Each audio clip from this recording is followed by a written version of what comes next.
Radio Abbey.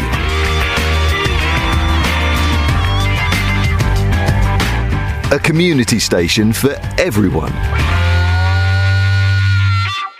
This is Radio Abbey. I am Sarah Jane Rose, and I am very excited as we are joined in the studio today by professional magician Angus Baskerville. Hello, Angus. Hello. And also his mum, who is a part of the journey that we are going to be talking about today. Hello. Hello. Angus has been to the Kenilworth Centre before. He did a couple of fantastic magic workshops for us here at Pop-Up Cafe, which was brilliant. And so I was delighted to receive an email to say Angus was in Kenilworth, having returned from Edinburgh, to do a book launch this Saturday at Kenilworth Books between 10 a.m. and 1 p.m. So Angus, first of all, I thought about this when I got the email. We've been doing a lot of pathway to work here at the Kenilworth Centre, which is getting young people who struggle to get work placements and work experience and finding them. We had 10 work experience people here at the Kenilworth Centre back in July, and they were doing all sorts of different things.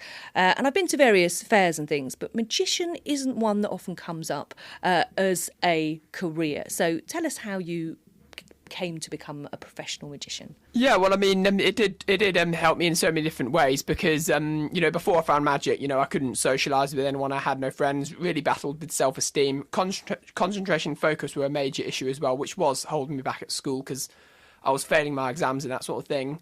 All because, I was really struggling in so many different ways. And despite having been formally diagnosed with autism, which obviously gave me an answer to all the issues, numerous therapies were helping in certain ways, but not really on the educational front. And when someone taught me one card trick, all of a sudden I just fell in love with it, and I loved going around showing that trick to everyone. And, the feeling of being able to, really wow people, kind of was like love at first sight. And I really enjoyed that. And I realised how much it was really improving my self-esteem, but also the fact that I started socialising with people for the very first time, which allowed me to make friends at school. And also I started learning other tricks and exploring, broader magic ideas. And all of a sudden I found myself for hours concentrating and focusing on learning and perfecting a new trick. My concentration focus skills then improved, and I ended up having a better time at school and getting better grades. So considering the fact that it helped me so quickly improve my general life skills, that's when I realised that, it was my passion. And, despite looking for so many different jobs, which wasn't really working for me, because I took my CV and personal statement into numerous bars and restaurants in my local area, and I never heard back from any of them. And I was really struggling to come to terms with what might work for me and that sort of thing. But then I started working at my local pub for tips, basically, and the pub allowed me to go into the Virgins and Castle in Kenilworth High Street, which is where it all started.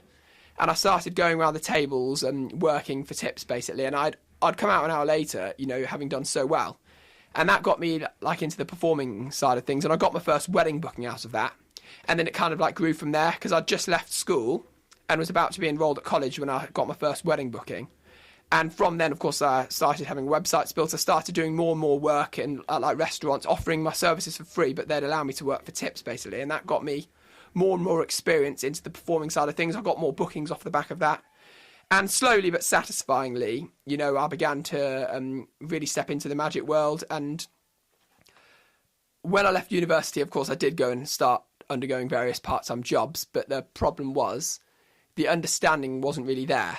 Because, when I was working at Sainsbury's, for example, I'd occasionally customers would complain about me because I wasn't looking at them in the eye and things like that. And I just realised, I didn't really feel accepted and that sort of thing. And also eventually the penny dropped that for every hour, I was wasting time in all these part-time jobs. I wasn't pursuing what I wanted to pursue.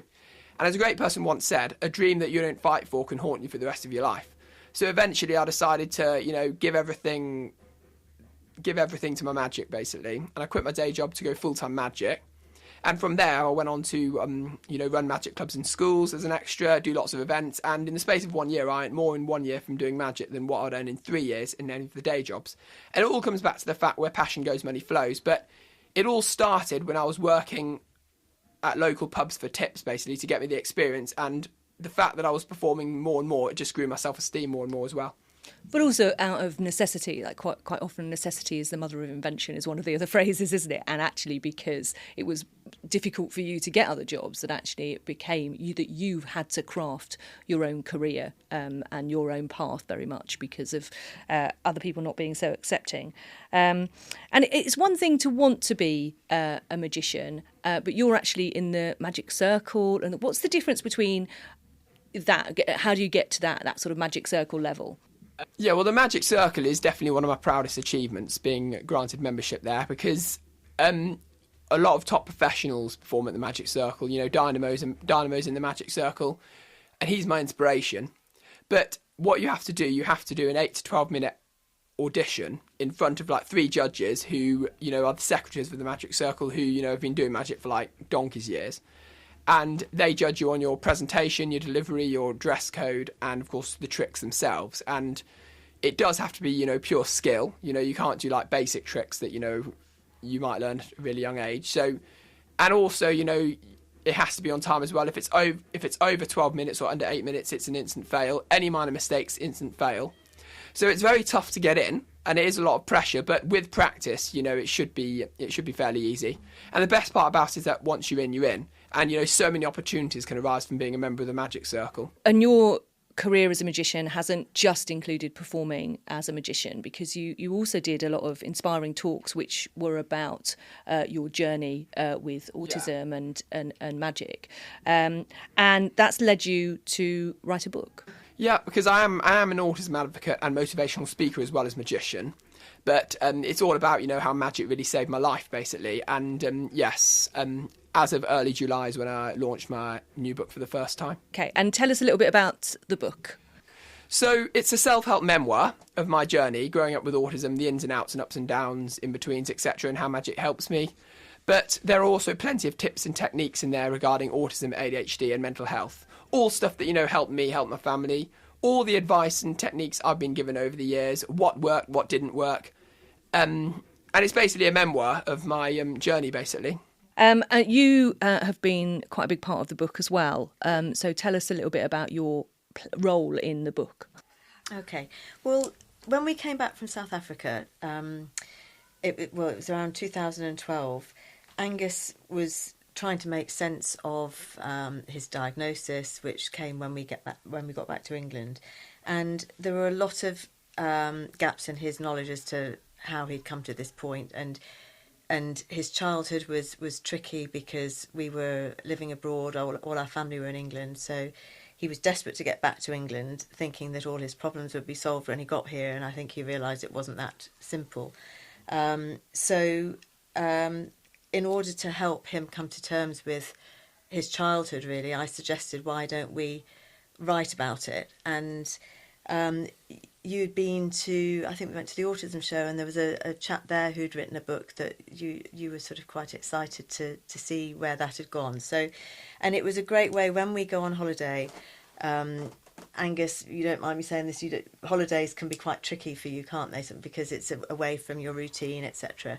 So it was a great project for holidays for Angus to start writing, and then me filling in the gaps from my point of view, and why we did this therapy and that therapy, and why we moved from this school to that school, because Angus actually went to 13 schools in total. So it's been hard, lots of new starts, and I think between us we've put the book together to help parents, teachers, children, but autistic individuals themselves, whether they're, you know, in the school system or as adults, and also for neurotypicals who want to understand a bit more about what it's like to learn differently and to think differently, because there are so many gifts in it as well. But the self-esteem can be knocked hugely by just the life experience through those childhood years, really. And I think that as well, like you said, that the neurotypicals, if you like, this book isn't just for autistic people, it's for everyone, and it gives people an insight into that and how to deal with it, particularly if you've got a family member or friend or anybody that you want to understand. Yeah, I mean, the main target audience is, you know, Senkos, parents of autistic children, autistic individuals themselves, and in general, anyone who wants to see the world through a different lens, basically, which is why, you know, I wrote it, because, you know, I'm on a mission to change the world here. I'm on a mission to help give autistic individuals the freedom that they deserve, and also encourage people to just think before you judge, basically. Yeah, and I think that's it, isn't it? It's giving people a voice and a platform for understanding, because there is a lot of misunderstanding, and that all leads to mental health issues and self-esteem. Because from what I often say is that mental health problems should not go hand in hand with autism, but lack of understanding of autism, especially when people might label you as being odd, thick, stupid, which is what I had basically. That is a first-class ticket to serious mental health problems, and that's what I am on a mission to change. And actually, if you hadn't have had those words and those things, those experiences of your own autism is just you finding yourself, and without that negative external experience, that's where the mental health issues come in. Yeah. And we have at the back of the book, what I've asked friends from Angus's childhood to do is to write us a few paragraphs on what it was like knowing him as a child and now, and seeing how he's developed, and also just members of the family, because Angus has a sister as well, Maddie, who has been amazing. They've always been very close, but obviously autism affects the whole family, and everyone has their roles, and we all learn how to sort of accommodate. And I think it's useful for people to read what it's like for the family as well. And so, although the book is obviously based on the journey into magic, it's really about, it's not necessarily a book that says this is how to become a magician. No, not at all. I mean, saying it's all about how I get into magic, maybe that's not quite the same, because it's about my journey, basically. My story, as a child growing up with autism, and obviously all that happened in my life experience. But then, of course, how magic saved my life is obviously one of the big things inside it as well. But it wouldn't have to be magic. It could be anything. Could be anything, yeah. I think it's finding your own magic. It's about your passion, basically. Because finding your passion, finding what makes you happy, what motivates you is key to helping you in so many different ways. But no, it doesn't have to be magic. It can be anything. And it's about encouraging people to help. It's about encouraging parents to help their autistic child find their passion and really embrace it when they do. But also helping autistic individuals have the encouragement and motivation to just go out there and find what really interests them, and use it to your advantage, because magic hasn't just helped me with all my general life skills, but it's also given me a career opportunity as well. And whilst going back to what we said earlier, that employment can sometimes be hard for those on the spectrum, if you can create your own self-employed opportunity doing what you love, it's a complete win-win. So you're going to be at Kenilworth Books on Saturday from 10 to 1 with books available and book signing, and happy to have a chat with people come. I don't know how busy, staying at Kenilworth, I think it's going to be quite busy this weekend, just before everyone goes back to school. So hopefully you'll have a huge queue of people outside the door. But do pop down to Kenilworth Books, where you can get a copy of Angus's book and a signed copy, and have a chat to Angus. And you're going to read for us now a little section from the end of the book, which is essentially to parents, isn't it? Yes, yeah. I think I was just aware when we got towards the end of the book that there's lots of advice and tips at the end of each chapter. But what I didn't want people to think is that that everything is absolutely fine in Angus's life, because he's a magician and he's just done a whole run at Edinburgh Fringe, and we've had sold out shows. It all looks rosy, and that's not the true picture. And I think that's the danger. People, I think other individuals who are struggling will look and think, well, it's okay for him because he's got magic. And so I sort of wanted to sort of wrap it up at the end, just to encourage people to realise that there's always stuff behind the scenes. Absolutely. So I was just going to read out just the end of the epilogue at the end of the book. Things have improved in massive leaps and bounds, but of course I'm not going to sit here and say that everything's been perfect, because things are still challenging. I mean, I'm currently, for example, at the moment, since I got back from the Edinburgh Fringe Festival, things can be a bit stressful, because if you think about it, you're in the spotlight for a whole month, and then all of a sudden once you're back home, you're like, well, what now? And actually, sorry, I know we are going to go. So the Edinburgh experience, presumably that's completely out of your normal routine and that kind of thing. So is that? Well, I mean, how does that work? Does that balance out? Ish. I mean, last year, for example, was my first time ever doing the Edinburgh Fringe Festival, and yes, last year it was immensely stressful leading up to it, and there was a lot of anxiety about it then, because I hadn't done it before, and yes, it's a change of routine. You're away for a whole month, and of course the biggest worry as well is how the shows were going to go.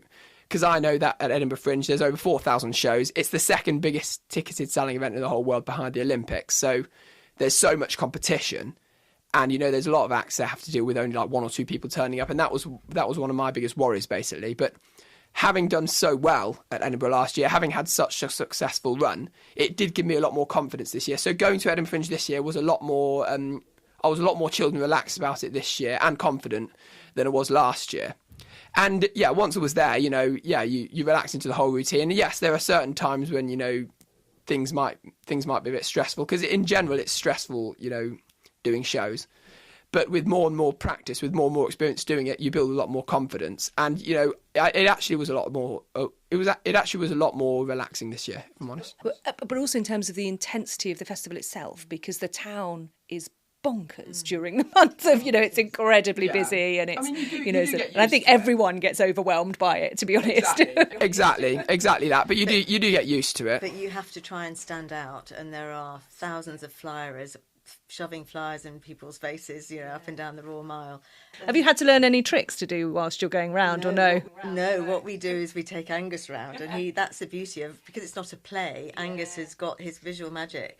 So even if the parents think they're not going to come to the show, when the children see Angus with his Rubik's Cube, Mum, can I? And so suddenly you've got a family booked in. So no, that was great. But as every performer says, there is a real phenomenon of the Edinburgh Festival come down afterwards. Every performer gets that, and I think that can be heightened when you've got neurodiversity as well into the mix. So yes, it's all that daily applause, and suddenly it's quiet, you know. So yes, this book launch is a good distraction. Yeah. Right. So yes, back to the final piece from the epilogue of the book. To all parents out there who are feeling despair at a diagnosis, please take heart and know that with your support and love, great things are possible. The world needs our special children. They have much to teach us if we are willing to learn. However, please know how important it is to take care of yourselves and other family members too. We are role models for our children, and if we don't love ourselves along the way too, then how can our children know their worth when they grow into adulthood? I want you to know that Angus isn't fixed because he found magic. Life is still hard for him in many ways, but what if he never needed fixing at all? Society needs fixing, and it starts with each and every one of us. Be kind. I think that's the society needs fixing bit is really important, and I think we talked about this a little bit at the beginning. I mean, one thing I say all the time is that, you know, it's never ever about fixing autism. We don't need fixing. We just need people to recognise the extraordinary in it. Because, you know, what if we actually, something that I mentioned in the book as well is that what if we've actually been brought into the world to make a difference? You know, there is a role and place for everyone on earth. It's just about, you know, giving people the opportunity, really. And, you know, there's no better than anyone else at the end of the day. We're all unique in our own way. We're all different in our own way, but it's just about people respecting you for who you are, but most importantly, you loving yourself for who you are. Yeah. And just everyone being kind. Like, there's no reason to... There's differences in absolutely everyone, and if the world was just a little bit more open with everyone. Yeah. I mean, something that I say at the usually in all my talks, I mean, I can't remember off the top of my head who it's by, but it is by a very well-known, respected person, is that autism is not a puzzle to be solved, but it's a perspective to be valued. Oh, yes, I've heard that. Yes, I can't remember who says that. Yeah, I think that's the one. Yeah, Stephen Shaw, that's the one. Yeah. Brilliant. Well, thank you so much. We will be coming down on Saturday because the kids were very excited to hear that Angus was going to be around. So we will definitely see you then. Thank you very much. Good luck with the book and everything else. Thank you for joining us. Thank you so much. No problem.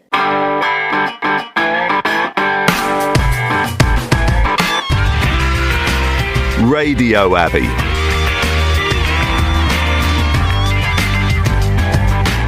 A community station for everyone.